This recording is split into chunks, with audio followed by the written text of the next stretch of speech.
All girly drinks, we drink beer and beer and beer, beer, beer. No Yeah, champagne. baby. All girly drinks, we drink beer and beer and beer, beer, beer. What is happening, everybody? It is me, Rajay, on a Wednesday, not a Thursday night. So here on a Wednesday evening with a special live stream, I'm going to bring up Marty Nachel here in a second, and we're going to be talking about his great and extensive beer background, as well as the all-new American Craft Beer Hall of Fame, something I know for all you that geek out like me around beer, you will definitely want to find out more and be able to enjoy. So that being said, I'm going to go ahead and bring up Marty. And Marty, it is great to have you on, my friend. Great to have you here. We'll give you a little bit of the artificial applause. So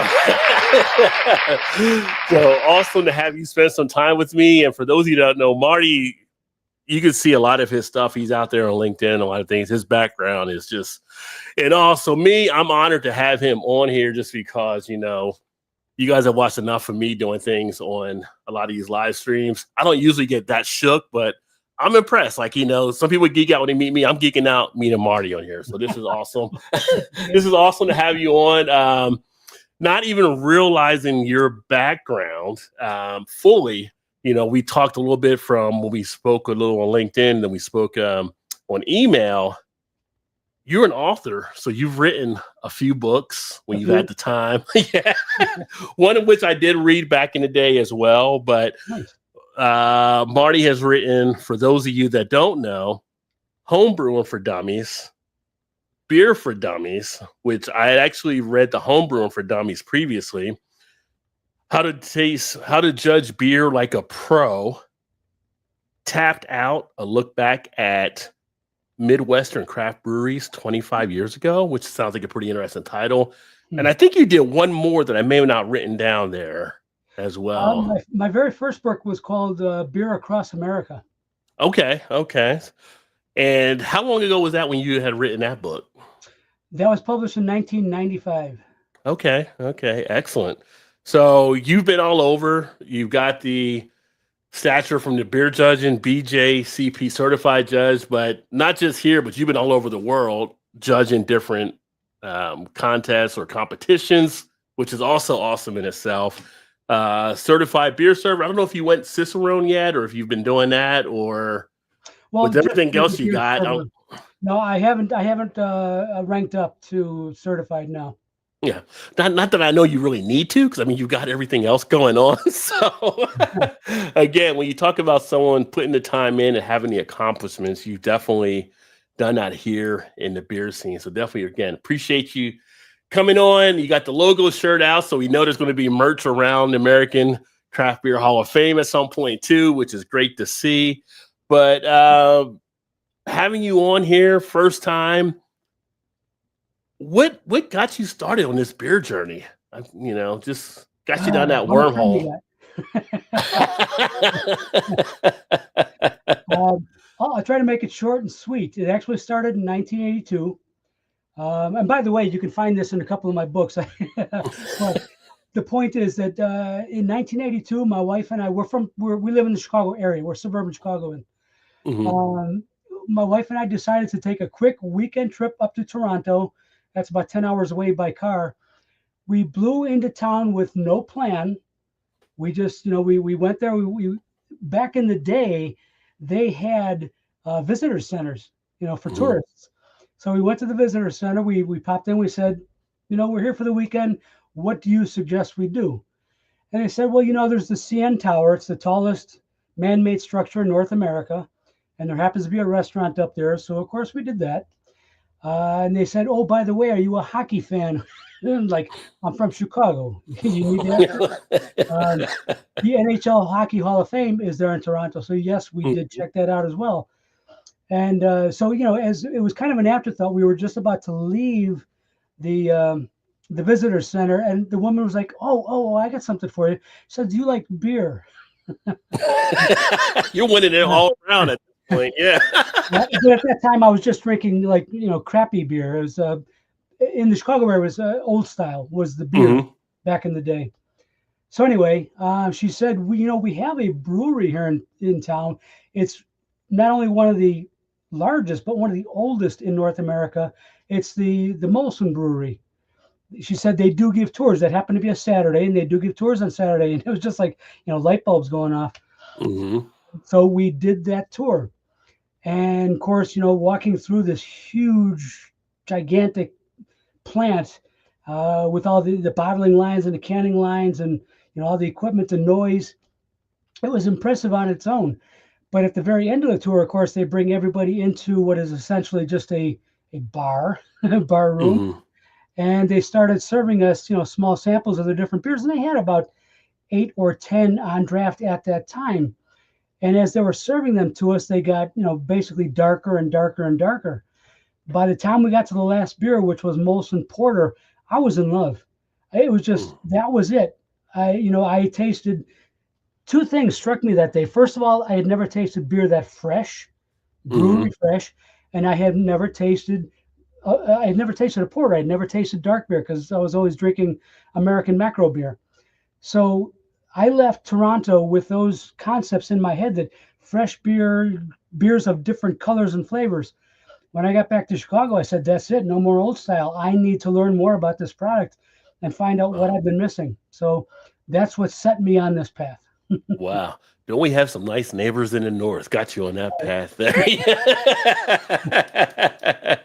Which I've actually been up there in Toronto to the Hockey Hall of Fame. So anybody, if you are a hockey fan, if you get to Toronto, it is a must-see. Actually, not just from the modern stuff, just the past stuff and the history of stuff and learning about where the sport came from and the leagues and all that kind of stuff. Because it struck me that I wasn't aware, being a black person, that the first professional hockey league was actually a black league up in Canada. Like, I didn't know that until I saw that stuff there too, which was interesting because, here in the States, you don't see a lot of black people playing hockey. You have, more people playing it now, but it was like, wow, that's something you just didn't know about without going there. And I grew up outside Philadelphia, so I was used to seeing the Flyers on TV. And then you have, back in the day with the Bruins and stuff like that from Boston, now you would get the stuff coming down from them. And then we got the Devils in the state later on. So hockey was one of those sports that was also around. Although in New Jersey growing up, we didn't have the ice hockey as much as we had the street hockey, right, with orange ball and kind of skidding around on concrete. So a little bit different, but still gets everything done the same. but a great experience, and to get up there and see the Molson Brewery. And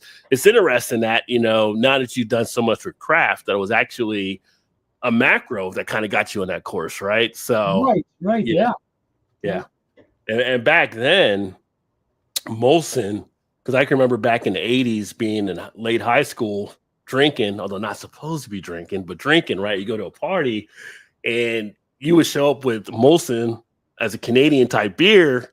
It was like, oh, this is like fancy now, right?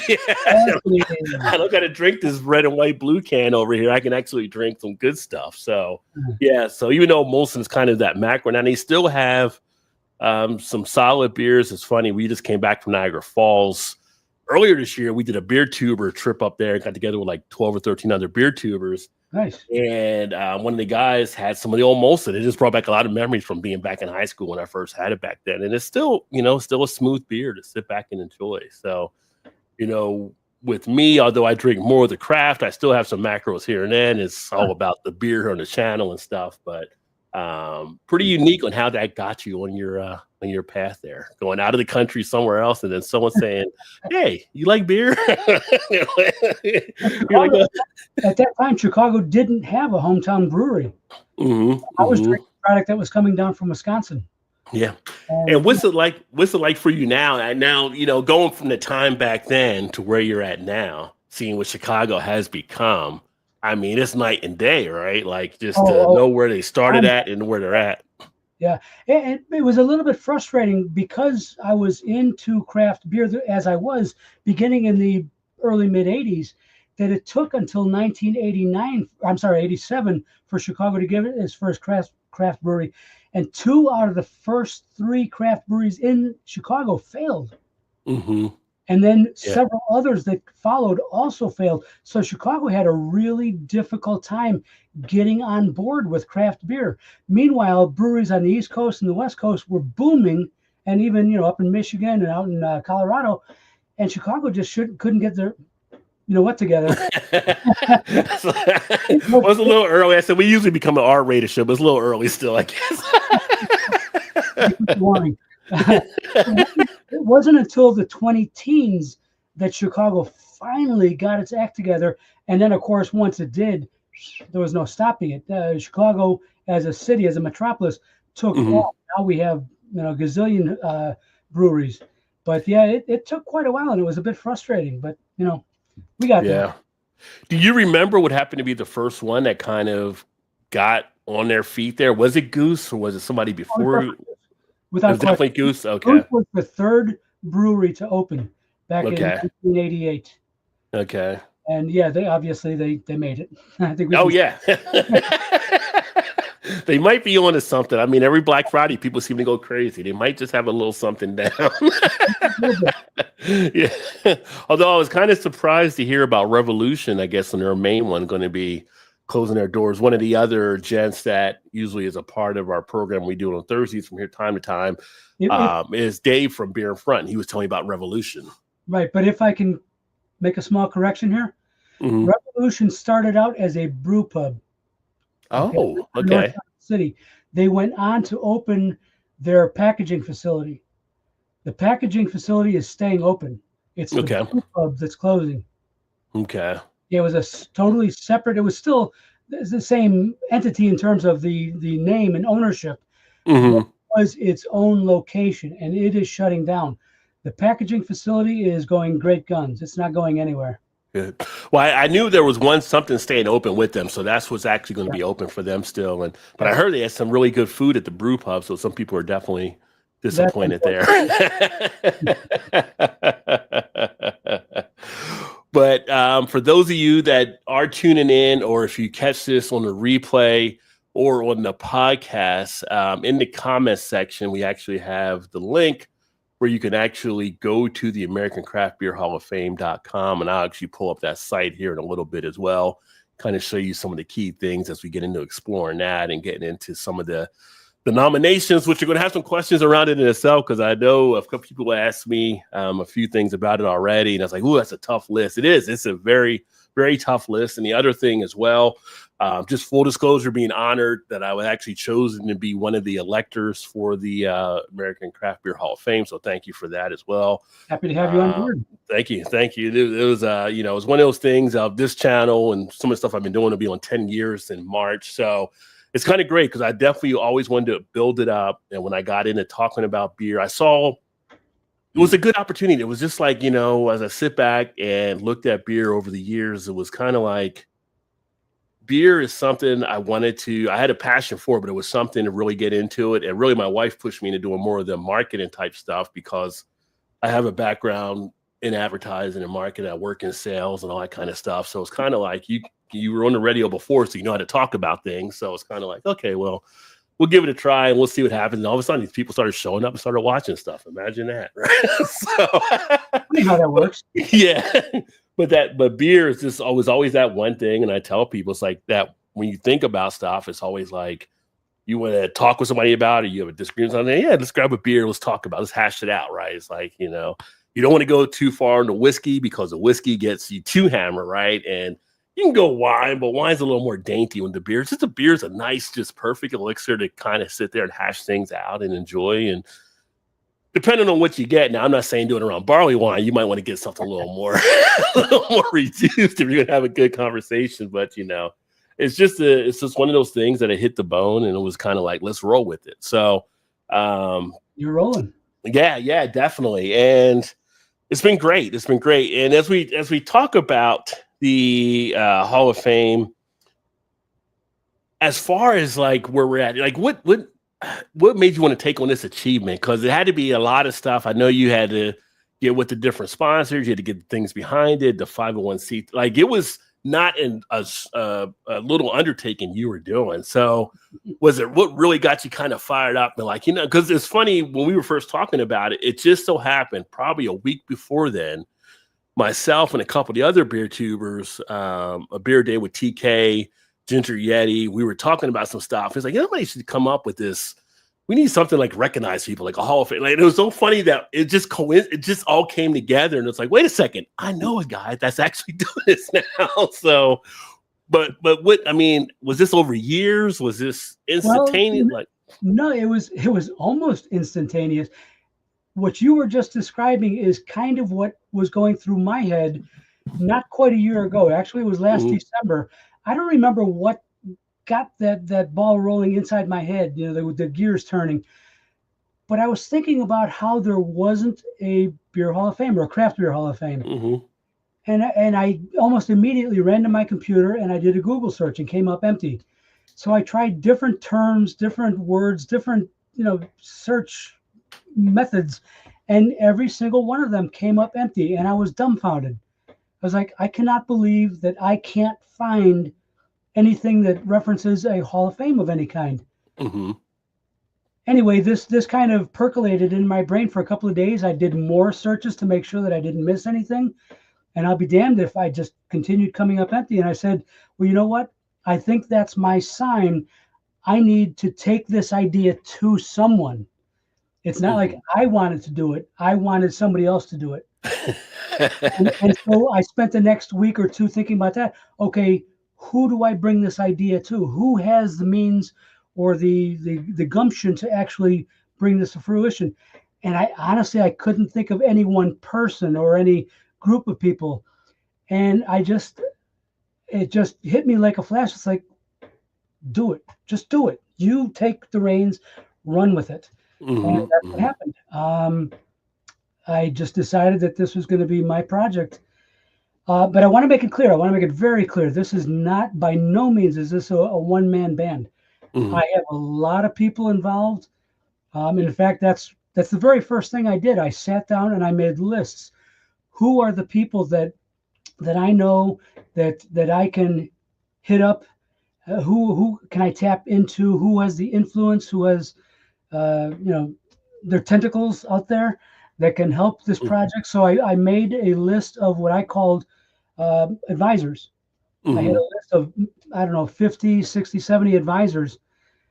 And I drafted a long, detailed email explaining exactly what I wanted to do and how I intended to make it happen.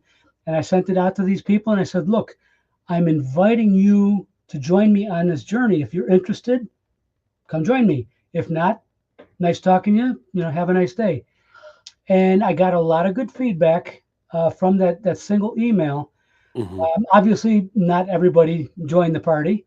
Sure. But of those who did, I currently have about 44, 45 people who are seriously participating. They are helping, or they have helped over several months to answer questions, to give their feedback, to help guide this on its journey to where it is today. And then from that list of advisors, I also invited, I didn't appoint, I invited people to step up to become part of the board of directors. So I am the president of the board of the hall, president of the board of directors, and we have 4 other people who have stepped up, and they're from around the country. And we now make the executive decisions as far as which way the hall goes from here. We still have our advisors and we still use our advisors, but it's the directors who make the ultimate executive decisions on the direction of the hall at this point in time. Oh, wow. Okay. Well, that's excellent. That's it's good to have more minds in there, right? That way you can kind of get that thinking in a way that you actually want to go. And sometimes having that extra set of eyes will see something that maybe you didn't see there, or, hey, caution over here, you kind of work that all out. So yeah, that's good. So right now we have it on the website. Are there any goals down the line to have somehow a structure in place, possibly? You mean a brick and mortar? A brick and mortar, right, right. As a matter of fact, that information was included in the original email out to all those folks. It is in our target. It's there. It's out there. We don't expect to ever make it that far. We're not pushing for it at this point in time. We're hoping that it will actually happen. We're thinking of a timeline of maybe 2 years, maybe. Okay. Our goal at this point in time is to establish our legitimacy, to prove to people that we are doing right by the craft beer industry, that we are doing this properly through the correct channels, using the right people, the right methods.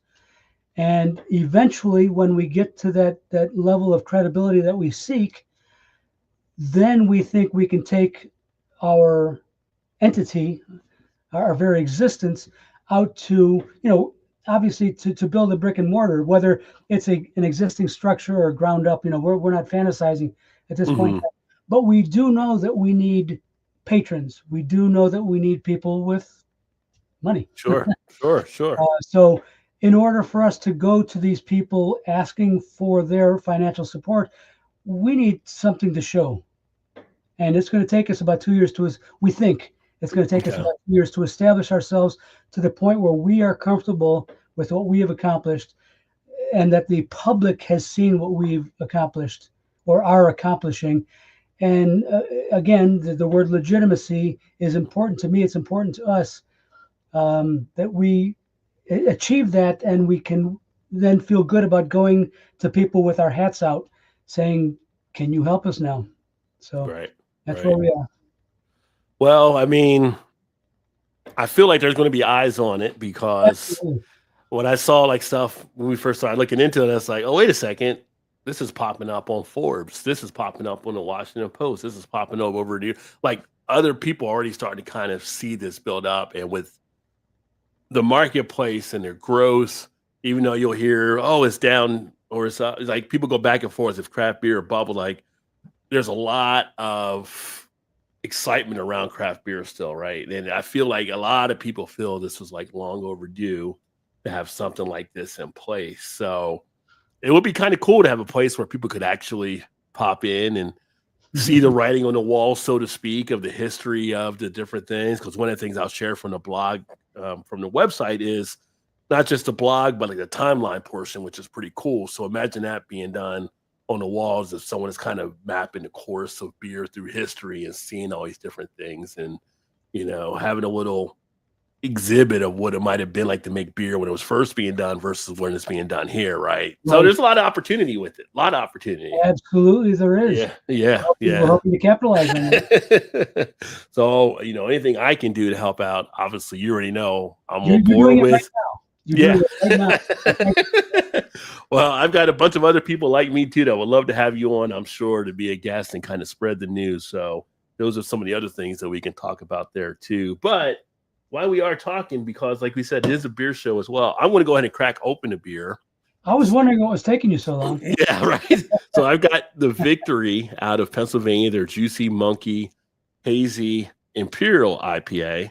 So that's what I was going to crack open. What do you think? What do you think of these? Are you on board with the 19.2 ounce cans? They've kind of started to replace the old 22 ounce bombers. I think that's becoming the size being put out there in the marketplace. Yeah, I think they serve their purpose. I'm not a consumer of that particular can size, serving size, but yeah, they serve their purpose. And by the way, some breweries have done very, very well by using those. So who might argue with that?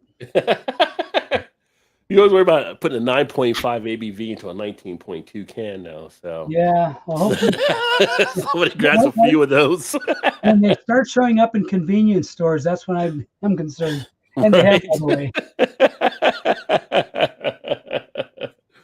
But Victory does a very nice job on their beers, I find, out of Pennsylvania. I'm a fan of their Monkey series. I don't know if you've had, I'm assuming you did have, obviously, Monkey, but they have so many different variants now that I got my wife hooked on these at one point, and she finally had to, like, I can't do any more of those. Those are too strong for me after a point. So, yeah, I mean, they're originally coming out like as a Belgian type ale, but they've done well with this series. It's funny how different craft breweries will have their little niche. So you have the Monkey series with Victory. You got the one there with Sierra Nevada and their Hazy Thing type series. They do the little thing, cosmic thing, whatever. You have the different things like Oscar Blues now breaking off of more of the Dales type stuff. So it's kind of neat. They're finding their niche, and people like one thing, they'll try another. Next thing you know, you got a whole full line of stuff happening. Right. New Belgium with their Ranger series. That's another one. Yeah. I just want to say real quickly, it's interesting that you're drinking the Golden Monkey because I actually have that in my refrigerator right now. I almost grabbed it for now, but like you said, it's a 9.5, so I wanted to my sanity for the next hour or so. Yeah, you get one of the 6-packs or 12-packs of the Monkeys, or a few of the 19.2 ounce cans, and if you're not careful, I always tell people, know your tolerance, know moderation, listen to your body, right? Because you'll end up in the area of pain sometimes if you're not paying attention to it. So always use that as your guidance. But taking a look over here, we can slide over, take a look at the website. So I'll pull that up here as well so we can share some of that. I do like how the website is actually put together there. Very informative on a lot of the key things. We felt it was very important to give people information up front so they didn't have to constantly be looking for it or asking for it. If you put it out there for people to see, then, again, we're being transparent. We're allowing people to see how we operate. And that's also very important. And by the way, I talked about all those, the advisors that we have. If you were to go to, click on the tab of About Us, there are several different things that you can click on underneath that, including board of directors. That would show the 5 people who are heading up our board. And below that, you'll see all of our advisors. So if you're curious who these people are, you will see them at the bottom of the page. They don't each get their own bio like the directors do, but they're it's very obvious that we're not hiding. We're not behind closed doors here. Yeah.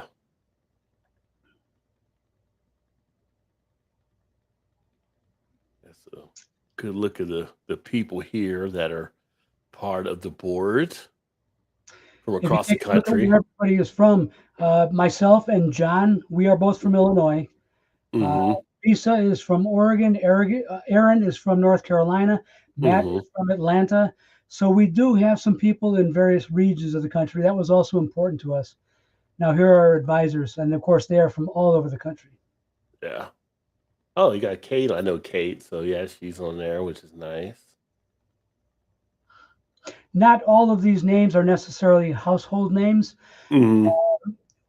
One thing I would like to make clear is we do not have anybody on the board of directors, the board of advisors, or the board of electors who have an affiliation with a brewery or a beer brand. We are trying to stay as clean as we can as far as favoritism, bias, anything like that. So these people that you see in front of you are not necessarily from a brewery or a distributorship or anything like that. Most of these people, by the way, are from the media. So these are people who know the industry. They might not have household names, but they know the industry. I guarantee you that. Yeah, definitely. And I know Andrew has the YouTube channel as well, but he's always doing different things there. And also Tara, I know her as well on here. So we're gonna look at that. Marty's there. There you go. Yeah. I might know that guy. Yeah. So there you go. And look at that. There's an open spot. Rod Jones. I'm just saying, it could be right in there. It could be right in there, board of advisors. So very nice along those lines. So definitely check out the website. Again, the link is there in the comments section. Find out everything about the hall. We've got the mission that's taking place, with the goal of it is to give back to the craft beer industry. And of course, more updates to check out here, the code of ethics, things being followed as far as how we get everything documented here. And you have the links in the links, so you can click the integrity and fairness, the transparency that Marty mentioned, all the other stuff here, conflict of interest. So everything is right there. Like you said, it's right out there so people can see what's all taking place. Don't have to, nobody's trying to hide anything, so you're not have to dig really hard. I mean, everything is already brought to you, so you actually know what's going on there. And this is a pretty good thing here with the sexual harassment, because I know I know that's still something that kind of happens from women I know in the brewing and around the brewing industry and the beer industry, and Yes. some of the conversations that need to happen that still take place, that don't take place, that still need to Right. take place in a Right. situation. So I'm glad that you kind of have that addressed in there as well. Even like some of the conferences where things have come up, subtle as they may be, they're still happening. So Work yeah, you through got that. Yes. yeah, and the diversity and inclusion is also key, just because it's still, whatever Still that number is, it's definitely a heavily skewed. skewed white man, white beard, whatever, brown beard, whatever beard, but it's usually the more, what, 70, 80%, 90% more got that image of it being kind of just white Right. males having that. And there's a lot of chance for growth. And if we all know, the more you get in with the other groups, the more that's a better win for everybody, right? So Absolutely. yeah, being out to share the story, which was like this past year, we just found out whether Souls was going to be closing their doors, which was sad to see, although Marcus had kind of left back in the summer. But, that opened up a lot of eyes when they did the Black is Beautiful series last year and got a lot of breweries involved on that. It Right. just was a great opportunity that was actually done with them. And then what was I going to look out over here? Well, you got to support us, so you can come out. You can support by donating right here too, so we don't All forget that. Yeah, right. We are a 501c3, as you see right there on the screen. yeah, We are listed as a charitable nonprofit. And one of our goals is that, obviously we have bills to pay, but once we start bringing in donations above and beyond our needs, we intend to start turning that money back into the industry. So yeah. all in due time. And for those of you watching or listening, when you actually see this, as one whose main gig is in the financial services world, it is tax deductible. So as you get towards the end of the year and you're looking for tax write-offs, where to get that little boost, that you can put some money back into something and get that credit, here's an opportunity where you can actually do that, put into something you love. That's why you're here, all around the beer as well. So that could be something of a possibility for you too. Thank you for that. You're welcome. And the timeline. So I like the timeline because I was looking at this earlier. So, and this is what I was saying. This would be kind of cool, just seeing these different spots like on a wall inside of an actual building. But just going back, with Fritz Maytag, 1965. And it's funny to get your, I guess, feedback on it. So there was a thing that came up earlier this year, and we were talking something about Anchor Brewing, or something came out, and maybe it was a publication, and we were kind of talking about it, where it was like Anchor is the oldest craft beer, but then it was like, well, if Yingling's the oldest brewery in the country and they're considered craft, wouldn't Yingling be in it? And then it became a whole thing. Well, they're oldest and they're still a craft brewery, but it was really Fritz that did the process. What are your thoughts around, like, do you credit Yingling in there? Do you think more Fritz? I mean, it's kind of like the Wright brothers. We made the airplane in Ohio, but we flew it in North Carolina. It's a difficult conversation to have. Back in the beginning, again, going back to the genesis of the craft beer industry, which Mhm. most people, 1976 was the year that everybody talks about, the very first craft or microbrewery. The Brewers Association, they were the ones who created the definition of what craft is. Mhm. And unfortunately, their definition wasn't entirely proper. And it was brought to their attention many, many years later. I think it was 2014-ish when they amended their definition of what it was to be a craft brewery. And amending that definition, all of a sudden that opened up the gates to the older breweries like Yingling, like Schell's, like Genesee, all those older breweries that had been around for 30, 40, 50, 60, 100 years. All of a sudden now they can be viewed as craft beer based on the other definitions of them, being that they're local, they're independent, They use quality ingredients. I mean, what brewery doesn't use quality ingredients? Yeah, that's always the thing. It's like when you see natural flavors on a beer can. Well, who's you not using natural flavors? Right. Yeah, it's been a difficult conversation over the past several years. You know, who really is craft and who really isn't, and it's tough. It's really difficult. You know, they had to kind of amend a lot of things and go back and fix errors. And so, you know, today people are still arguing over, well, what really is a craft beer or brewery?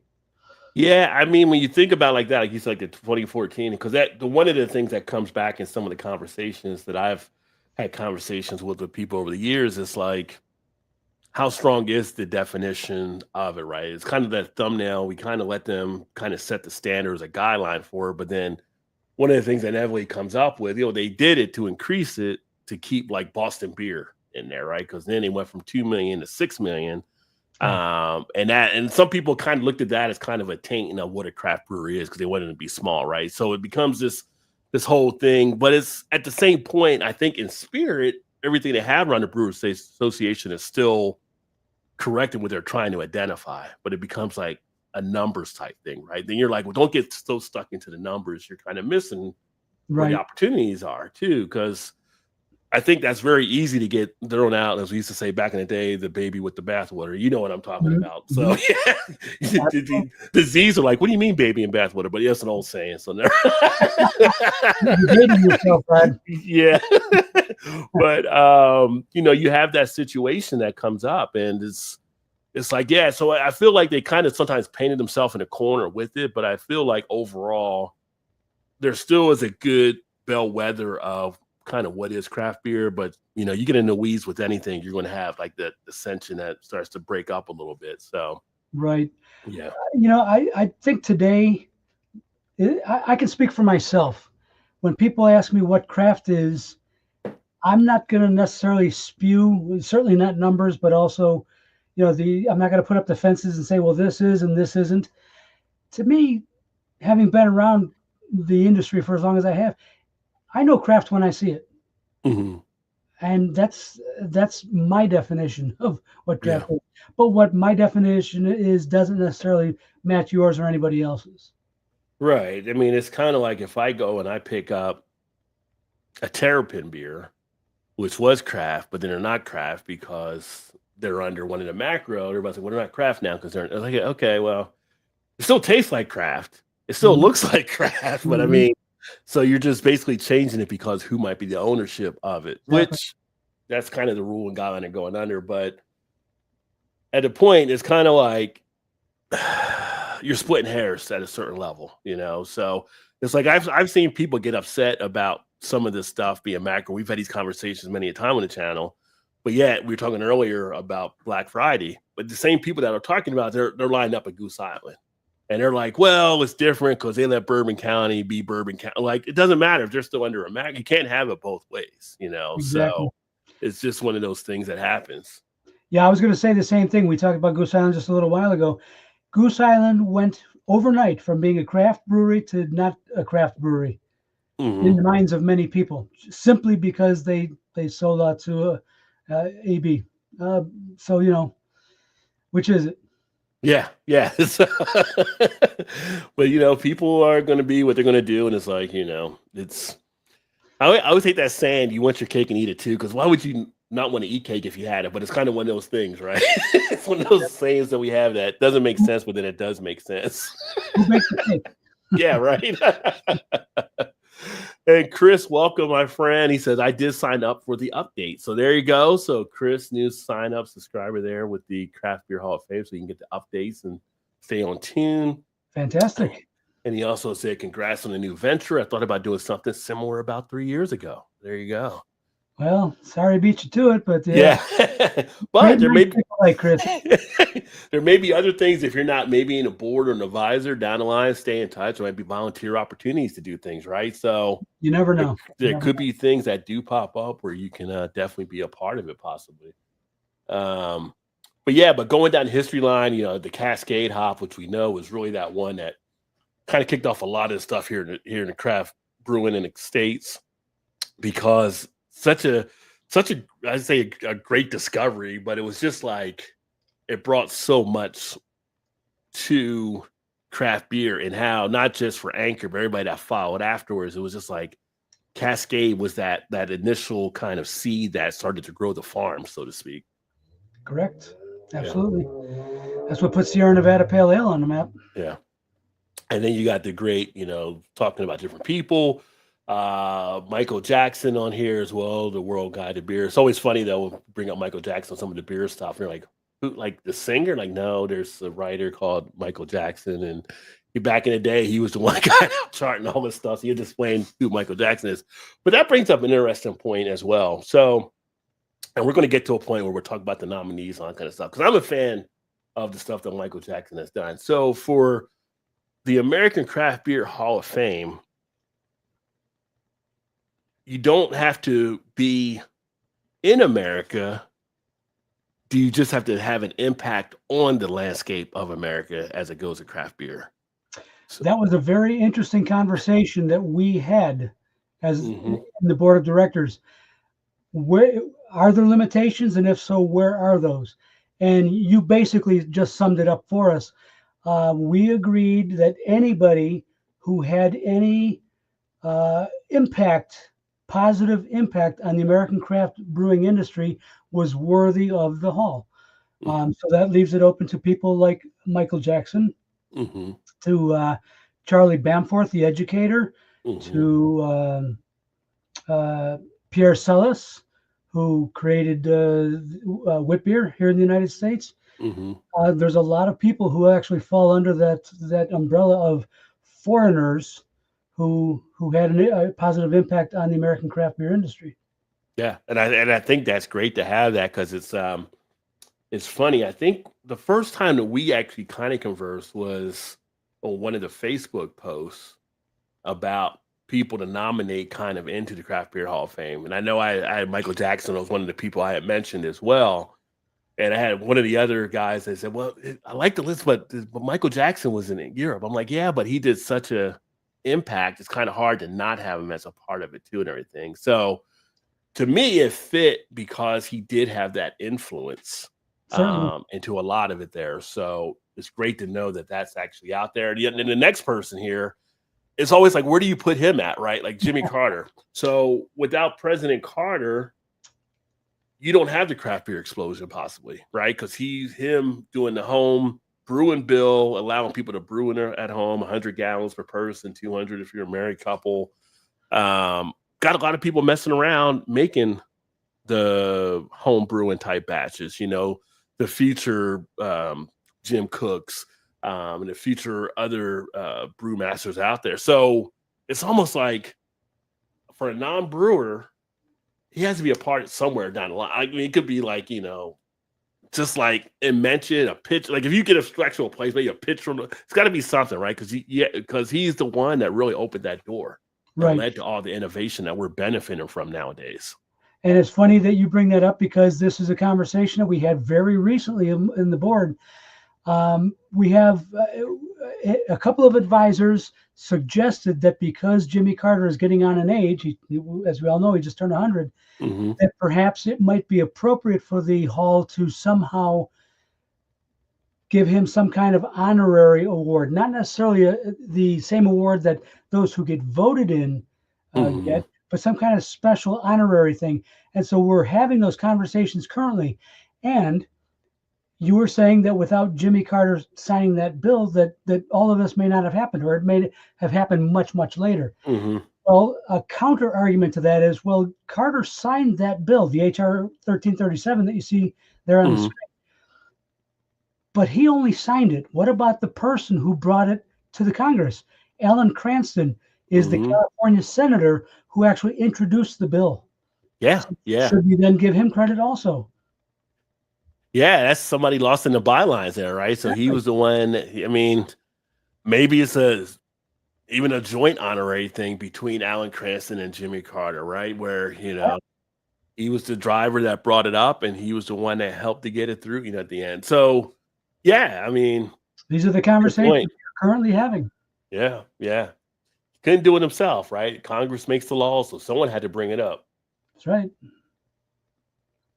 But it's such a great history just going through, and anybody gets a chance, I definitely would say check out the timeline on the website and increase some of your knowledge around beer, because there's definitely a lot of good things out here and a lot of good tidbits and a lot of good driving things that I don't know. For me, I get into the beer geek type mode and I try to absorb it all. I read the different books. I watch the different movies or videos or whatever around beer, and it's just, to me, it's just a great experience overall. So it's kind of like when I go in, I go full in.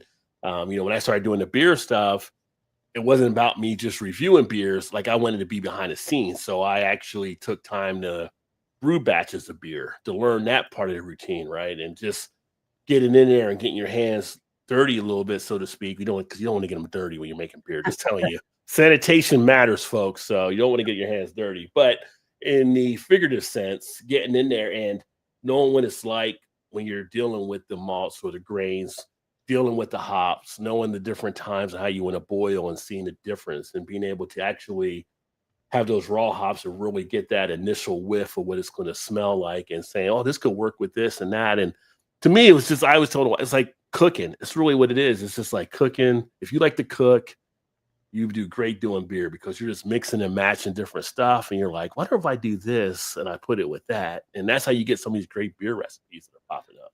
Yep, that's how it works. Yeah. But do you ever feel like craft beer sometimes goes too far on some of the beers, things you see coming out? For myself only, yes, absolutely. Yeah. I'm not a fan of all those. I fully endorse creativity, fully endorse. But I do think you need to show a little bit of restraint. I think the beer still needs to be balanced and drinkable.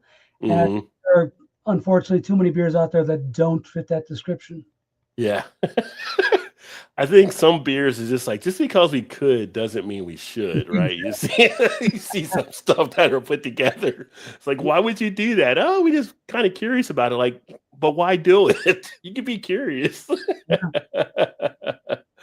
But yeah, so make sure to check out the timeline here on the website. I won't run through it all there, but wanted to pop over to the blog, because with the blog, and you're going into some of the stuff here and inaugural class nominees. And I like you have the in memoriam as well for things that happened here in the past. Nothing on there at this point, I think, right? I think this was still blank. Oh, no. There's stuff on here. Okay. It was just taking a while to come up. All right.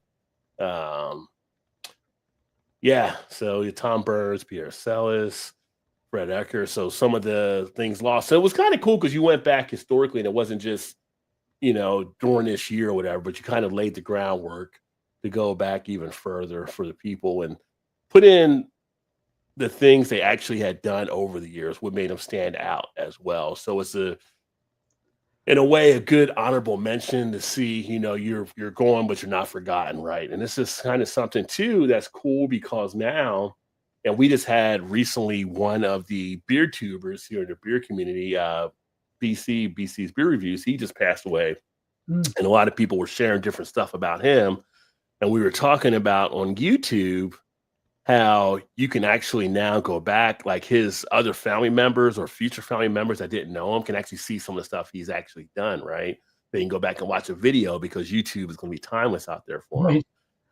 Having something like this, it allows other family members that may have not seen these family members partake in brewing and learn a little bit more about them too. So it's always cool when you have something like this, they can go back and learn about with their other relatives, or if you're a beer fan, what other people may have done, and kind of pick up that historical knowledge. So that's always a good thing as well. Go back here. But in looking here, so we got the inaugural class of nominees. And so I think on the update, we had the actual list of nominees is inaugural. Okay. Yeah, this is a clarification that followed. Gotcha. All right. So inaugural class of nominees. So this was interesting because last week, like I mentioned, my buddy Dave, who's in Chicago as well, Beer in Front, he was like, Oof, he's like, I've seen that class you got to vote on. I don't know what I would do if I was in your shoes there, because it's a great list of names.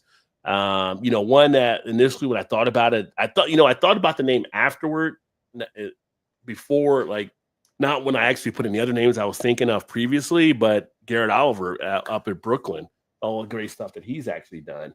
Obviously, I feel like everybody pretty much knows, like, Charlie Papazian. I always have messed up saying his last name, but what he actually brought to the table. You have like Larry Bell. A lot of people know from Bell's. You have Sam, which I almost drank a Dogfish Head tonight, but he's on there. You have Ken Grossman. You have a lot of names that some people know, but some don't know other names, right? Like, a lot of people aren't going to know maybe Julia Hurst, who's had a great career on stuff that she's done in the beer world. You have like Carol Stout. You have Don Younger.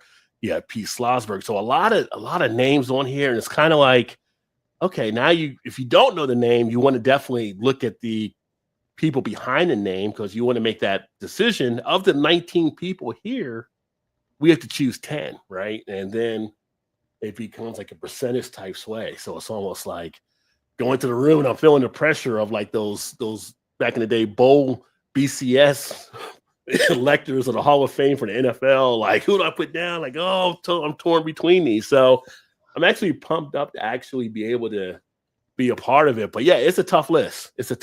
So like the names that we got here, how do we get to this 19 from anybody else that we had previously? I will explain that in just a second. Before I get to it, I would just like to calm your nerves and anybody else who may not have an understanding of everybody who's on the list. I worked on it today. As a matter of fact, I am putting together short bios for every single person who is on the ballot. For those electors who are not familiar with everybody on the ballot, they will get a short look into who these people are and why they're on the ballot. So nobody can claim to have not known who Jack McAuliffe was or Don Younger. Okay. Now, to answer the question, how did we get here? As I mentioned, we relied on our board of advisors. The letter went out, actually the survey went out about 2 months ago, and we asked every one of our advisors to provide 6 names, no more, no less. And when we tallied them all up, we actually had 71 unique names. Oh, wow. 71 different names. But based on how many times Larry Bell's name was mentioned, or Jim Cook's name was mentioned, or Carol Stout's name was mentioned, they came up with a number, and these are the top 19 people. Our goal was to have 20 on the ballot, but we had to cut it off here because after these 19 people, we had a whole lot of people with very low numbers, like 2 votes, 2 votes, 2 votes, 2 votes, 2 votes. So we had to make that cutoff there. So we ended up with 19. But these are the people whose names came up most often among the 44 advisors who shared their suggestions for nominees. Okay, excellent. Yeah, because it had to be tough to get it whittled down, and yeah, you're going to have some that are going to be like those outliers with the lower number, but even getting to this 19 is that's a tough 19, and then you got to break it down to 10. So when we do the voting, is it like 1 through 10, and then percentages will be slotted for each person that votes, kind of giving the people an idea, like with each elector, they'll turn it in. Because I know percentages come into play as well. Absolutely. In fact, it's based 100% on percentages. We are not concerned about, first, second, third. That is irrelevant. A vote is a vote is a vote. So every person who gets those votes, they will be tallied based on how many people actually participate in the vote. We anticipate there to be about 130 people participating in the voting. So when the numbers are all counted up, and by the way, this is done, we're not doing it by hand. God forbid. Well, you're ahead of some counties from the last election, but yeah. Yeah, right. We are using a service. most everybody has probably heard of SurveyMonkey. That is the survey. That is the service that we are using. So when an elector logs in to the ballot and they click on those boxes and then they submit, SurveyMonkey takes those numbers and they compile it and they spit out the readout to us saying so and so got 75%, so and so got 30%, so and so got 80, so and on down the line. And only those who make 75% or more will be elected into the hall. Okay. All right. So it could be less than 10 people, It right? could. It could. Okay. That was the thing I was looking at there too. So it's kind of, in that way, it's kind of like the baseball type thing. You have to make a certain threshold to be in. Absolutely. A quick comment on that point. If you were to go to the part of the website, we also include how we do our election. It's the election process. Again, we are putting it out there for everyone to see, so nobody can claim that we're doing backroom deals or anything like that. We're being as transparent as possible. Yeah. And our method, by the way, and we may make a point of saying this on the website, our method is based on what is used in the Baseball Hall of Fame. Okay. It's not exact, but it's very, very close. Gotcha. But there's not a gambling clause, so we're good. No Pete Roses. Yeah. One of my friends and longtime supporters here at the channel, also Big Daddy says, "Hey Marty, it's Mike from Chi-Town Party Bus Brew." Holy cow, Mike! Yeah. Yeah. So you guys had done some stuff together in the past. He was telling us last week. Yeah. So we actually Thursday night at 8 p.m. we do like a happy hour live stream with me and a couple other folks, and he's always here chiming in and been watching, the big support of the channel. So yeah, when I told him you were coming on there, he actually told me the right way to pronounce your last name even too, because I was like, I didn't want to mess it up when Marty got here. And he's like, it's Nachel. He actually phonetically put it out there for me. So, so I was practicing. I was working on it last week just to make sure. So it's good to know people. So yeah welcome, Big Daddy. And Ginger Yeti here, who is another. He was one of the beer tubers we got together. I was telling you about Niagara. Said great interview. I wish you could stick around for the entire thing. Good luck to you, Marty, with the American Craft Beer Hall of Fame. Cheers. He actually is on the road. He does a lot of stuff with bands on the road. So he goes to a lot of concerts and that kind of stuff, set up and things like that and everything. So he tries to catch everything when he can. So he's probably got a show he's putting on tonight. But yeah, another great. He's out of Northeast Ohio, so another great channel there too. Ginger Yeti. And then I was telling you about my buddy Dave. He's actually here, tuned in late. How do you pick amongst this outstanding group all worthy is what his comment was. So Dave is Beer in Front, and Dave is right there in Chicago with you. I mentioned before, I have a network of people that would probably love to have you on. You and Dave both being in Chicago would be a great match. So if you're interested there, I know Dave would be interested to have you on. All the way. We get that all set up there too. So absolutely. One of the things listed on my thing here is the Beer Media Group. So Dave actually came up with that concept. So we have a thing that he kind of built up that I'm a part of with him to try to get more of the media influences together where we can have these kind of things. Hey, we got a great guest on that's doing this. We'd love to get him on your show and blah, blah, and get you all networked around and everything. So I wouldn't say no. Yeah. I'm sure, like I said, I'm sure Dave would definitely want to book you in for sure. Yeah, that list, Dave, it's a tough one. So it'll be fun to go through. Again, knowing some of the names, probably about 3/4 names already. But then looking at what the others done and then kind of make that final decision coming in, because it's tough. It's tough. And one of the things I was going to look at there too, I have to go back on the website just to kind of give people an idea about the hall as well. What's it on this page? Yes. So you have the 4 separate wings. Correct. As it pops up, you have the founders, the brewers, the R&D, which is retail and distribution, and the advocates and the innovators. So in these groups is where members will be placed, correct? That actually enter the hall. Correct. Right. Yep.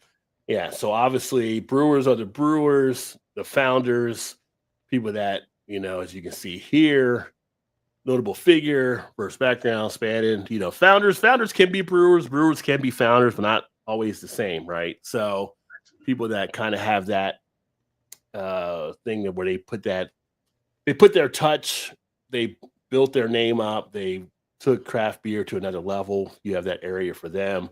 The cool thing, obviously, with get the brewers, which speaks for itself, but retail and distribution, those second and third tier system, those that, in my mind, thinking that made it that much more easier for people to access, made it much more easier for breweries to get their stuff to the consumer. That's going to be kind of an interesting one to kind of think, because I think sometimes that gets missed with the tier system, because you think of the founders, you think of the brewers, you think of the next group that I'll mention here, which is really the innovators of marketing, but it's kind of like the retailers and stuff too. Like no one probably says a distributor they actually know that might be someone they might want to, maybe nominate or whatever. But then you go back and you see the history of them, you're like, oh, you wouldn't have had this without this distribution taking place. So yep, that's kind of an interesting one that was put in. That's probably the one that surprised me the most. And then also like the bottle shops. There's some great bottle shops around the country that get recognized or get known, that when you come across them, you're in awe. So for instance, being in where I was in Cincinnati previously, where I'm moving back to in a few weeks, Cincinnati, one of the spots we have there, and I wouldn't say it's like a bottle shop, but it's an international food market, but it's Jungle Gyms. And I did videos on Jungle Gyms, and people were just like, I would never leave that place. Like, cause you have so many type of things. Like it's literally, you go there and for people that live in other states that don't recognize in Ohio, like there's laws that they have, because each state does their own laws, right? So you can go to this international store market and people were surprised, like there's taps. So you can actually drink while you're shopping. And they're like, wait a second. You could drink in the store while you're actually buying beer? Like, yeah, they can drink. They got a little place you can sit down and eat and all. And it's just like, it blows people away. And it's like, I think it's like, when I think of stuff, I think of a place like that. And I know that Zagat's has one of the top 5 places in the country to buy beer, but it's great because with the opportunities, you can bring some of these to the forefront where people are, oh, I know I've been to that, or I've seen that, or that's interesting. And then it helps to get more exposure as well to help grow. And then may give ideas to other stores and other spots where they can kind of do things. So that's pretty neat along those lines. And then the advocates and innovators, which is in the world that we're living in now and knowing how things are going forward. If you're any type of creator, whether it's here like publisher, writer, author, blogger, podcaster, this is going to be one of those ages, I think, when you look at economies where some of the people that do YouTube professionally more than I do will tell you, like, the creator economy is set to be a big explosion. So you have a chance to actually put your mark on that kind of stuff there. So hopefully, folks, one day you'll see Rajay BeerVentures in the Advocates and Innovators Hall. But it's kind of cool because as someone that does stuff, it's like, okay, that's up there. That's something I want to strive for. And I think that's going to inherently make people better if they want to tell these type of stories, to realize what you would need to do to kind of move forward. Because I always tell people, you don't have to make beer to have a great beer channel, but the more other things you can kind of do that enhance your exposure, you're going to bring that much more of a package to the people that are watching. And it's going to instill a little bit more into your knowledge base. And I think having something like this out there as a great goal for a lot of people that might want to be there at some point, it's a great opportunity. So it's great that you included those that even tell the story around beer. They may not be making it, but are telling that story to keep people interested in it. So hats off to that category as well. Well, the people in this category, specifically the media, they have had a huge, huge impact on the American craft beer market. I can't imagine where the market would be without the media that helped them, especially in the early years. But even now, it would have been really unfortunate to overlook that group of people. Yeah, definitely. I definitely agree. So again, check out the website. The website is there. We are, once again, mid-November. you're looking for a tax write-off, just going to put it out there. You can donate, and it is a tax write-off to the organization, being a thing that might help you out as well, and you're supporting beer. So, and no amount is too small. No amount is too small. There you go. So check it out. You can actually do Cash App, PayPal, Venmo. They have links there, and then sign up to stay in the loop. Go out there and sign up so you're getting all the updates and stuff. So good stuff for sure coming there from the hall. So definitely do appreciate all of that there. How's your beer going, by the way? You haven't It's going too much about it. Yeah. I'm not a huge fan of always using like the shaker pint time glasses. So I mentioned I'm moving back to Cincinnati. I started packing up all the glassware. So I'm like, all right, I'll keep the Kroger shaker pints out and I'll just use those. So yeah. Oh, and then my buddy's saying, wait a minute, you're drinking a double IPA and a shaker pint. You know that's supposed to go into a snifter. I know, but it's a special occasion. So but where you're at now, like, did you ever envision like being at this point? Like, do you kind of just like you sit back and all sometimes just like happy that you're kind of getting this pulled off now? Like, was it something? I'm very, very happy to be a part of it. Again, this is a this is a group effort, and I'm very, very happy to be a part of it. I'm happy to see that it's actually taking place because somebody had to do it. It didn't have to be me, but somebody did. You know. But I'm pleased to be a part of it. I'm pleased that it's getting the positive response that it is, and I'm really excited to see where it's going to go.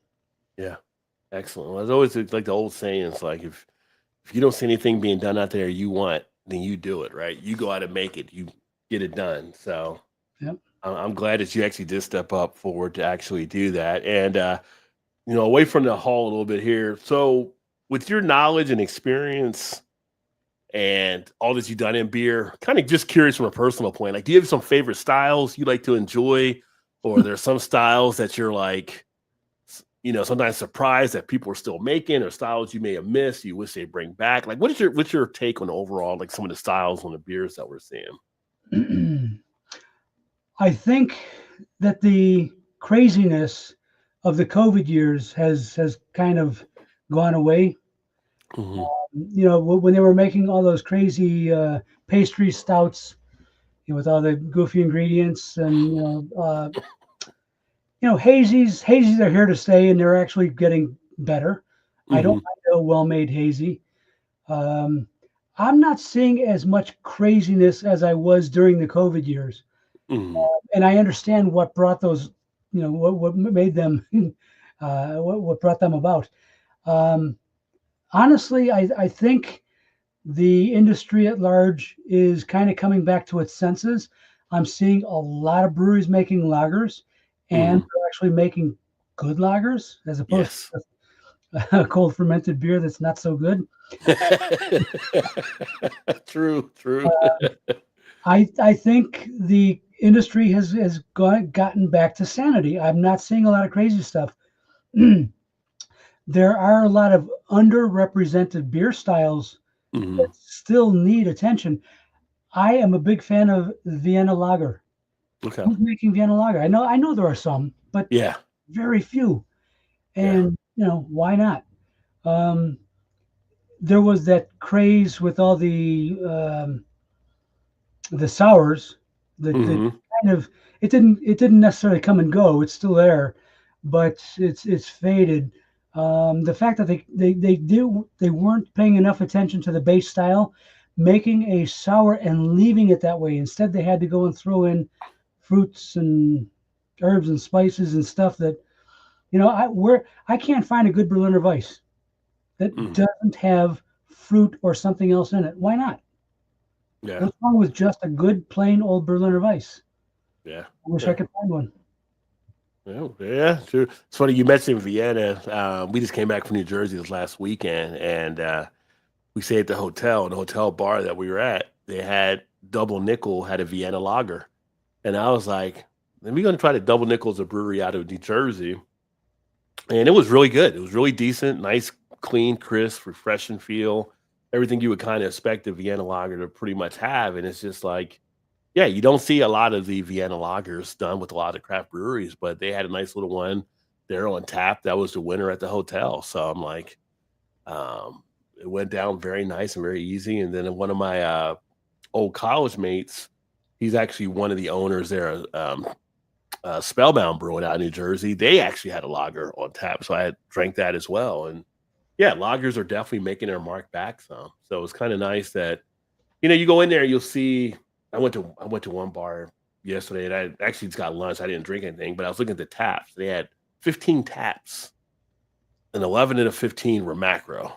I said, and it's like, and you're like, and it's like, the 4 they had that were craft on it were decent craft ones to have on, but it's kind of like, if you know beer, you're kind of just like, well, they're owned by AB InBev, they're owned by Molson Coors, they're owned by and it's just like you're looking at it, and then that's not even counting like when they had the Bud, the Coors, and all the other stuff out there. So it's kind of like you like to see more of a balanced type thing, but that the other breweries going to kind of control what they actually have there because they bought those breweries for a reason. So they can control the taps. So yeah. Exactly. And again, I don't knock their beer because I'll drink a beer from some of those as well. Because I mentioned Terrapin earlier, and there's other ones that are like, if you want to say formally craft, they used to call them crafty at some point. Like they're crafty beers. They're not craft anymore, they're crafty because a macro owns them. Yep.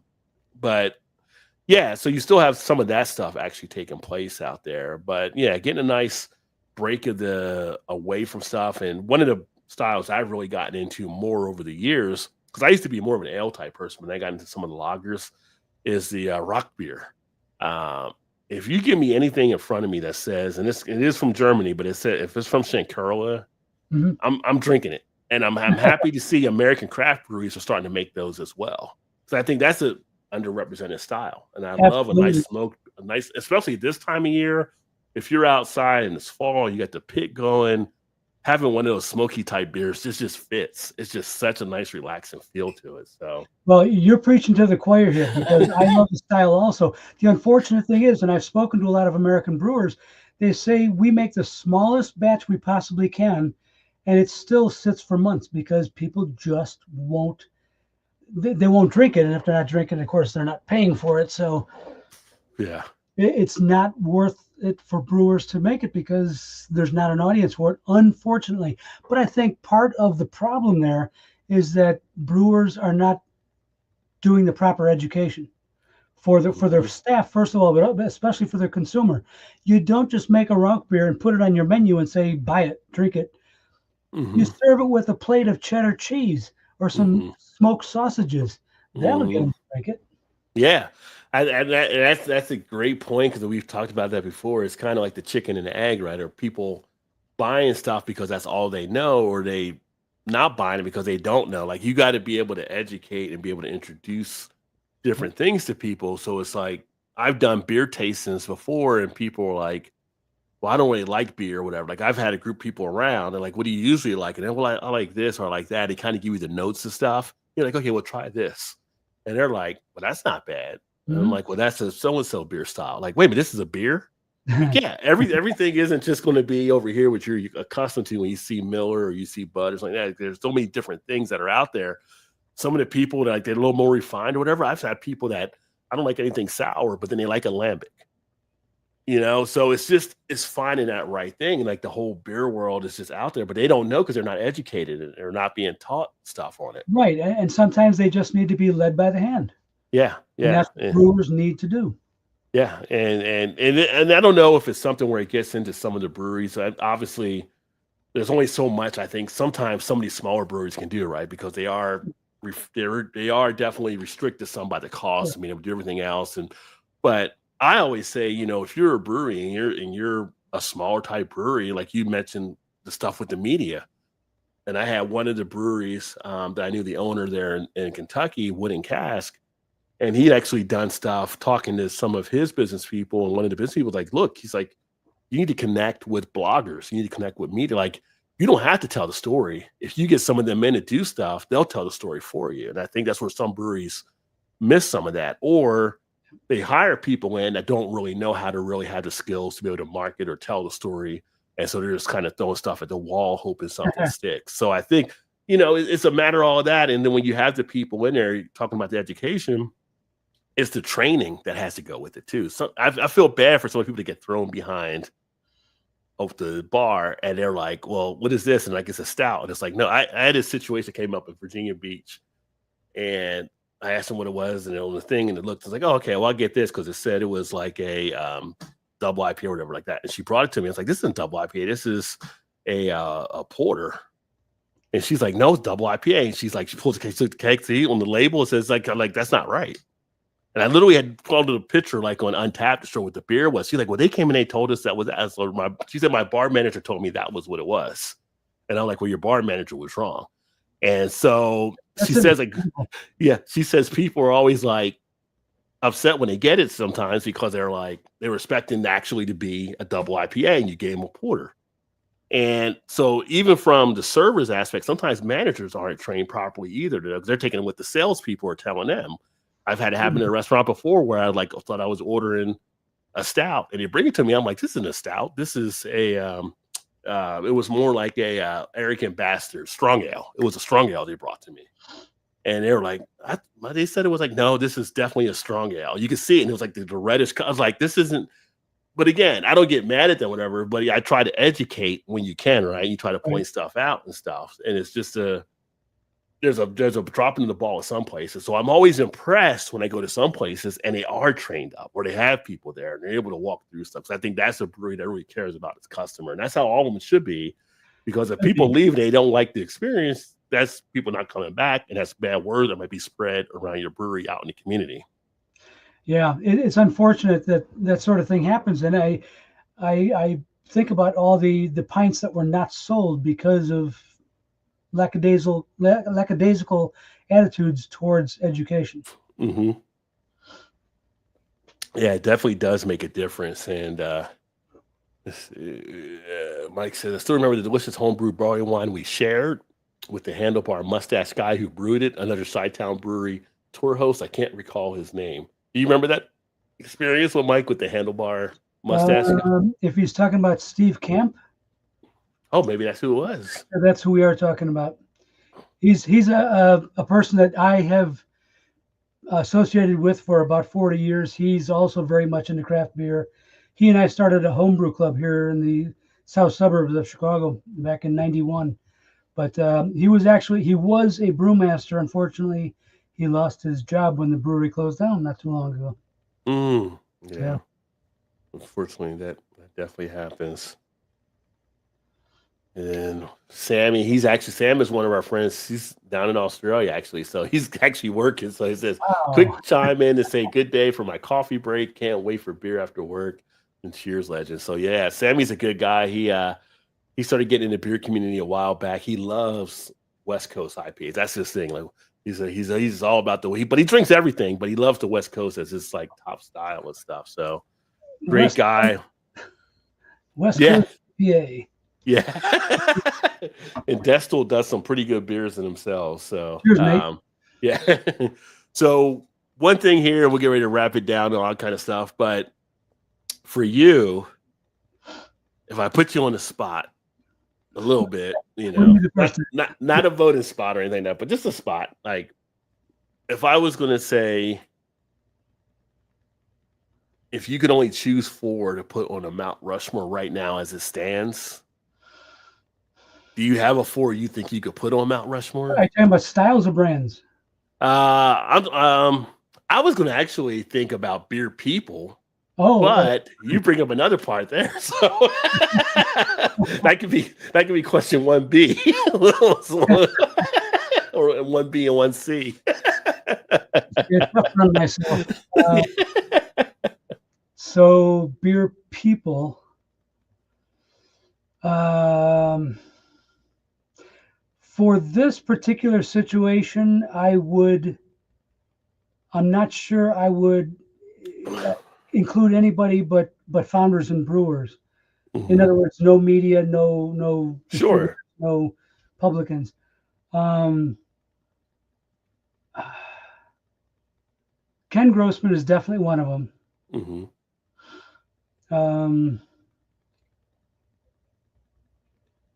Man, this is not easy. Yeah. I have a curveball once in a while. I think a lot of people would disagree with me on Jim Koch. Hmm. It's not so much, he claims that he's a fifth generation brewer. He wasn't really a brewer in the same sense that Ken Grossman was. Hmm. But what he did for the craft brewing industry in terms of exposure and promotion, I think he needs to be up there. Okay. So a lot of people Yeah. may not agree with that, but that's why I think. And in that same vein, another person that I would put up there is maybe Pete Schlossberg. He never had a Pete's Wicked Brewery Hmm. for the same reason as Jim Koch, because he helped the craft brewing industry in terms of exposure and promotion. Um, Maybe he belongs up there. Um, who? And I guess for that a similar reason, because he has worked tirelessly on behalf of not just his brands, but on behalf of the craft brewing industry. I would also suggest Garrett Oliver for Okay. be the fourth person up there. Yeah. Brooklyn Beer was never a huge brand across the country, but Garrett himself, because he was outspoken, because he was literally a speaker, he was Hmm. an author, he wrote books, um, he attended so many different events, did the Pressing the Flesh. Uh, Hmm. I think he was important to the industry. So Okay. Yeah, and I know from people that met Garrett, Big Daddy down there, Daddy Porter's another one that has a channel. I know he'd love to have you on there as well as a guest, but he got the chance to meet Garrett, but not just him, but other people told me like just how not like put off as she is. Like everybody's kind of walking up and talking to him. He's just, that kind of person and just like taking time to talk with people and just kind of welcoming on things, which is awesome because he does have that stature in the beer community. yeah, And I think Jim Koch is kind of that way too, from what I know. I'm sorry. I think Jim Koch is that way too, from what I know. Like when Oh, people yeah, see him very at much so. festivals, yeah. I've judged with both of them, with Mm. Jim in Boston and with Garrett out in Denver. Excellent, excellent. And then Big Daddy said, "Yes, Steve, great memories." Yeah, so it was a good time. What about the beer styles? Do you have like 4 beer styles? That one's a bit easier. Um, I know this sounds cliche, but I do like my hops. I do enjoy a good IPA. Hmm. So yes, that is one of my 4. When you look in my fridge, you're going to find at least 3 or 4 different IPAs at any given time. Okay. Probably my second favorite beer, which I don't drink all the time simply because of its alcohol content. I told you that I have Golden Monkey in my fridge right now. Right. So Belgian Triple would be one of the 4. My man. Yeah. I love Belgians. Um,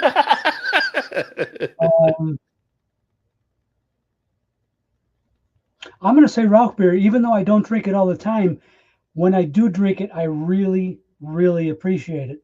Yeah. And usually when I drink it with food. So I think of that as one of the best food beers that exists out there. So I would put that on my Mount Rushmore. Okay.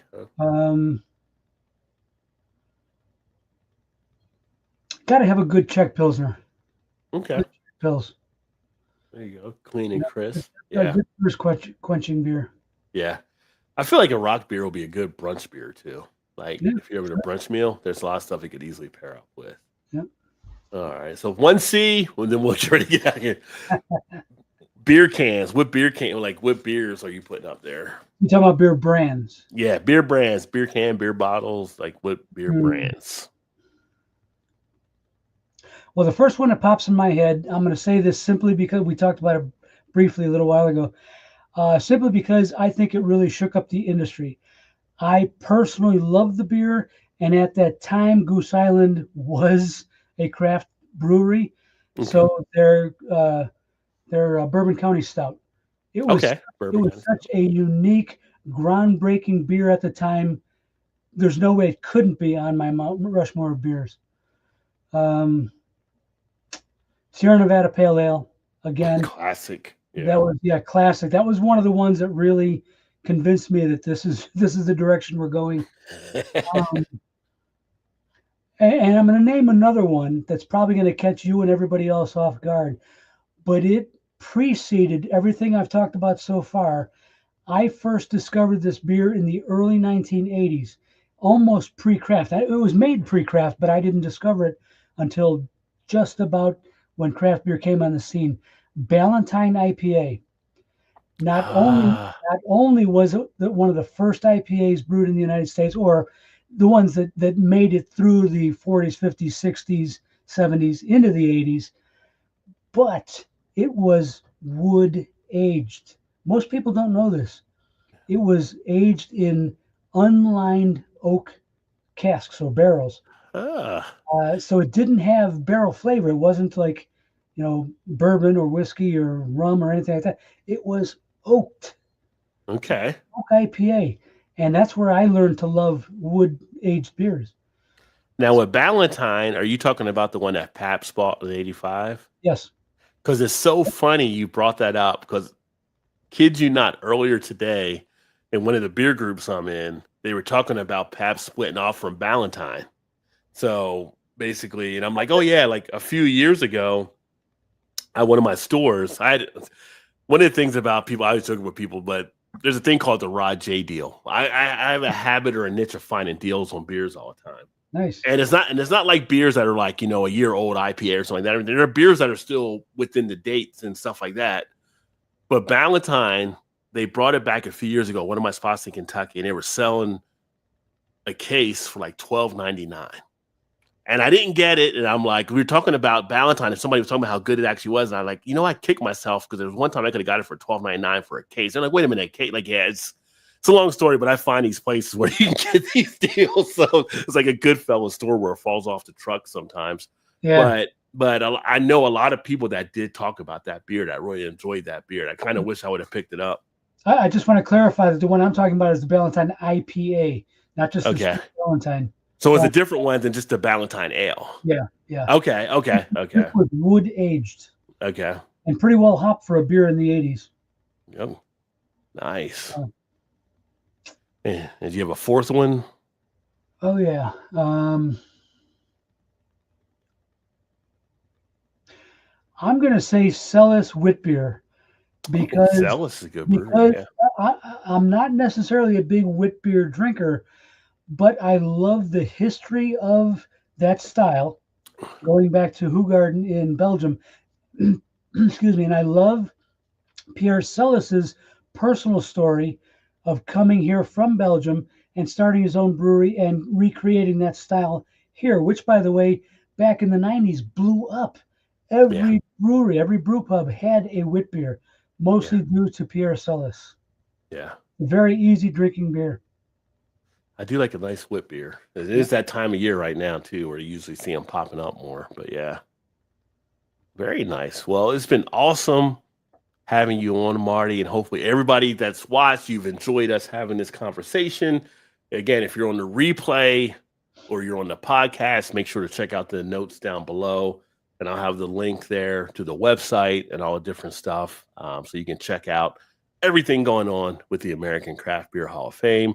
And then, Marty, if you want to hang out for a little bit after I wrap up, we can talk there. And then those of you watching, because I know some of you are interested, probably to get Marty on your podcast, feel free to let me know. You guys have me in Discord and all that kind of stuff. Just hit me up and I get you connected with Marty, or so you guys can maybe set up to have him on there. We can have the American Craft Beer Hall of Fame tour kickoff and have some different opportunities to get your questions in as well. Greg already jumped up. Me. Like, yeah. So we will definitely get you hooked up with Marty, because there's a lot of good things that'll be coming away. And again, thank you to Marty for bringing me into the fold. Like I said, I'm not nervous, but I'm like, I don't want to mess this. It's going to be good. I got to get this vote down right. So I'm looking forward to actually doing that and being a part of this and everything. I told my wife about it earlier. I hadn't told her for some reason. I was like, oh yeah, I'm going to live stream tonight. I'm going to also be an elector for American Craft Beer Hall of Fame. She's like, well, that's pretty cool. Like, yeah. At the nighttime, she's like, yeah, you didn't tell me that. I was like, oh yeah. So, she's even a little excited there. So good opportunity. And thank you for allowing me to be a part as well. But anything you want to have in closing, anything you want to let people know about that you'll be posting on the site before we sign off here? Well, the fact that the ballots that I'm putting together currently, I told you about the bios I'm writing. The ballots will be going out at the end of this week. So you expect to see those, see your ballot. They are going to be submitted by the 23rd. I'm looking at my calendar over here. The 23rd, which is just a week and a half away. Okay. We are going to be sitting on the results of the voting until next year. Oh. This gives us time. We are putting together a very special way of presenting to the general public. We're going to make our announcement via live stream from various breweries across the country. We need this time to get all this together. We have the date set for February 8th, so if you want to mark your calendar for that, and then just sit on pins and needles like the rest of us until then. Until then, right? And as you do that, again, anything I can do to help out as far as, you mentioned that. So if you have the cities, when you get them lined up, feel free to let me know. And if I have people in those cities that have their social media, maybe have them pop in, they can actually do some reporting from it too. So depending on, because I know you're in Chicago, so like Dave's there, Beer in Front, and Big Daddy, he's up in Wisconsin, a lot of breweries up there. So we could have, depending on where everybody's going to be at that make these decisions, we may have people there. And I know they love to be a part of it too. So very cool. Awesome. Well, thanks for everybody that tuned in. We'll go ahead and get signed off. Tomorrow night, live happy hour, we'll be back. So we'll be having some fun, some beer, some laughs. Next Wednesday, I will actually have on the president of the Ohio Brewers Association. So that'll be another special broadcast. We'll be talking about some things they're doing in Ohio. And then after that following Thursday, another live stream for happy hour. That being said, appreciate everybody that tuned in. Thank you for all the comments. Make sure to, if you're in the replay, leave a note, drop a note, send an email, whatever. If you have some things you want to express or things you may have found to be pretty interesting, let me know as well. Always love your guys' feedback. That being said, we'll go ahead and sign off, and I'll see you tomorrow night. Thank you again, Marty. Cheers. Thank you. Cheers, everybody.